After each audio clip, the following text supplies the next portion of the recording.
As falls from grace go, things don't come much worse than this. The former Cabinet Minister, Chris Huhne, has resigned his seat and faces jail after admitting he lied to avoid a speeding penalty. Mr Huhne had spent more than a year proclaiming his innocence, repeatedly denying that his ex-wife had accepted points on her licence on his behalf. Now his party faces a by-election battle. In a moment, the political fallout. But first, here's our Home Affairs correspondent, Simon Israel, and a warning: his report does contain flash photography. Morning, sir. Mr Huhne's downfall was already on the cards upon arrival at court today. The former Cabinet Minister was accompanied by the woman he'd left his wife for. His sudden change of mind had taken place over the weekend. He was impassive in the dock. Then an announcement there was to be a change of plea. Mr Huhne stood up while his co-accused, his ex-wife, remained seated. Guilty, he said, to the charge of perverting the course of justice. Outside, he was uncharacteristically brief. I pleaded guilty today. I am unable to say more while there is an outstanding trial. But having taken responsibility for something which happened 10 years ago, the only proper course of action for me is now to resign my Eastleigh seat in Parliament, which I will do very shortly. And that's all I'm able to say today. There was no apology for the denials that have gone on for 2 years and for dragging this out as long as he has.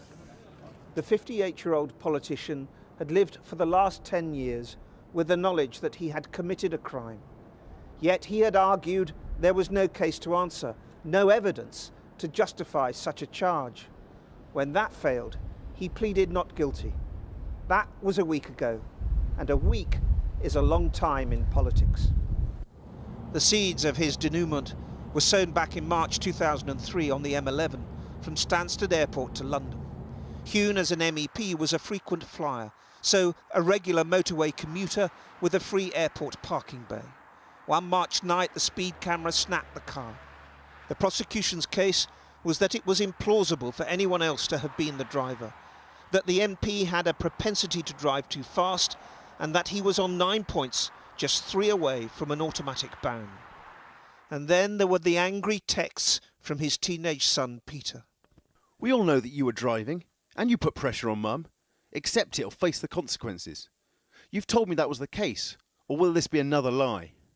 I have no intention of sending Mum to Holloway Prison for 3 months. Dad. Are you going to accept your responsibility, or do I have to contact the police and tell them what you told me? Discuss it with Mum. It's not about her. It's about your accepting your responsibility to me. Huhne told police his son was simply taking his mother, Vicky Price's side, and was in a very distraught situation. There were far more insulting texts that revealed the agonies of a family breakdown, agonies which are far from over. Miss Price's trial on the same charge of perverting the course of justice will begin tomorrow. When that finishes, her former, now disgraced husband will be sentenced. The judge today warned him that he should have no illusions whatsoever as to the sort of sentence that he was likely to receive. In judicial parlance, that means very likely prison.